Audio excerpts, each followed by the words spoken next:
Curse of Brimstone #4, Justin Jordan and Eduardo Pansica. Eduardo Pansica. Oh, I like Antica. There Yeah, you go.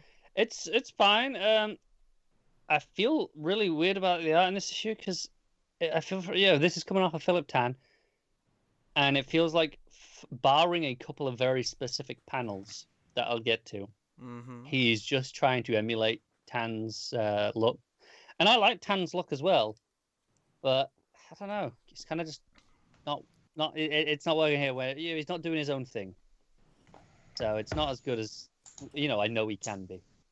And I'll be honest, it hasn't been Tan's best work either on this series. I've seen him do a lot better. So I mean, yeah, get that out of the way. So how's DC Ghost Rider? What's he up to? What's he do? Well, I will start with a positive for the writing, something that more writers need to take note of, and this is something that should be 101, but is often forgotten, because I couldn't remember the names of these two characters. No, I couldn't tell you. However, the first panel they're on screen, this brother and sister, they put their names. They don't, it's not like a caption box. They're just in the dialogue, call each other their names. I'm like, right, okay. Thank you for at the start of this issue reminding me. And I do genuinely appreciate that. I think that is something that more writers could do, especially with newer characters. No, I would agree with that. I think more books. It's kind of like how we always joke that John's always started these Green Lantern issues with, "My name is Hal Jordan, and I am Green Lantern of Sector 2814." But as much as we joke about it, it's actually nice. I think the first time a character appears in your issue, just have a narration box in the name. Just do it. Yeah, like I said, if simple. you can fit it into your dialogue, great, go for it. If not, just do a little narration box. Just the name. Do it. I'd rather know than be questioning it and having to look for it later. Yeah.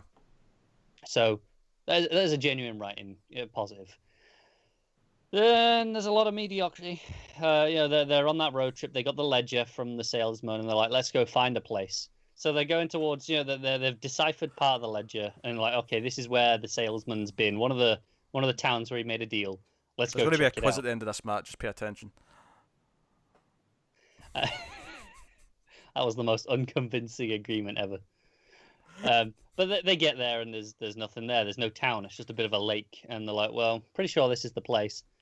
And then some dude shows up and points a little sawed-off shotgun at him. And he's like, hey, whatever you're going to do, whatever power it is you got, I guarantee you I can pull this trigger quicker. So, they stand down, they have a bit of a talk. And this is where, if I liked this book, this would have been quite interesting. It dives into some of the mythology of actually, who the salesman is, and it comes from metal. This book's finally tying into metal.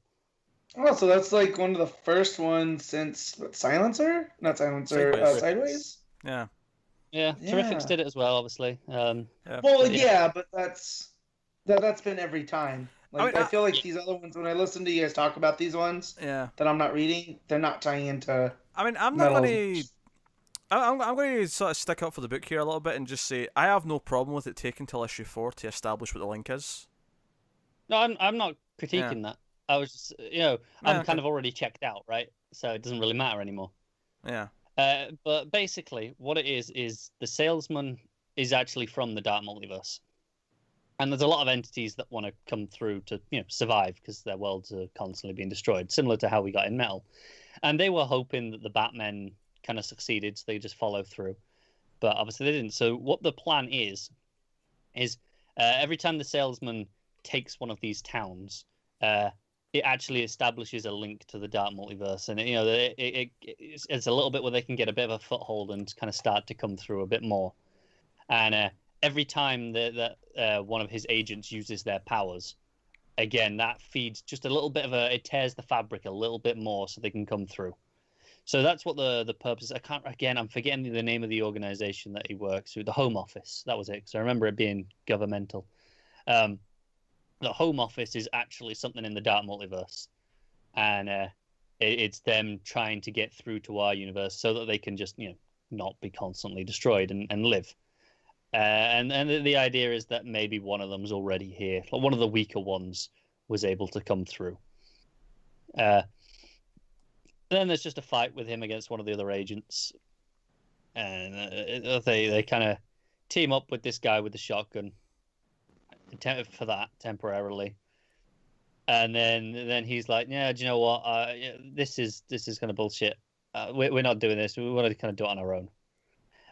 She points the shotgun at him, and he's like, he's just given up. He's like, I can't undo what the salesman did to you. You're cursed. Just accept it. And the sister's like, nah, I'm not accepting that. We're gonna find a way out of it. And then he Batmans away, like he just vanishes. They're like, it must be some part of his power set. And then that's it. That's the end of the issue. It's actually mostly exposition to do, and then a fight scene. But the fight scene is kind of boring.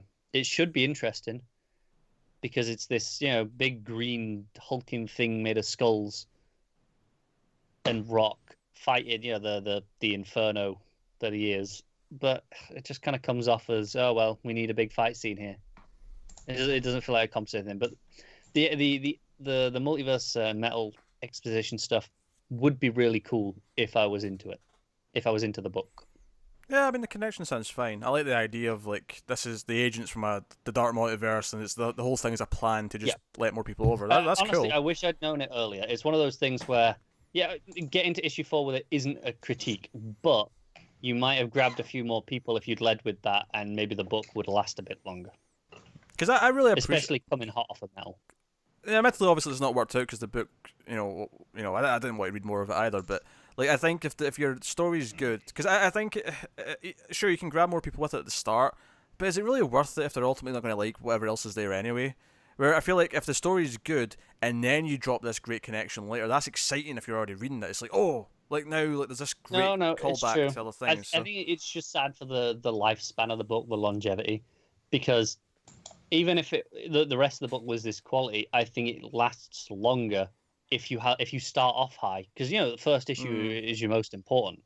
If you grab more people with that there, and you keep them around, even you might get an extra 6 issues out of it just from that.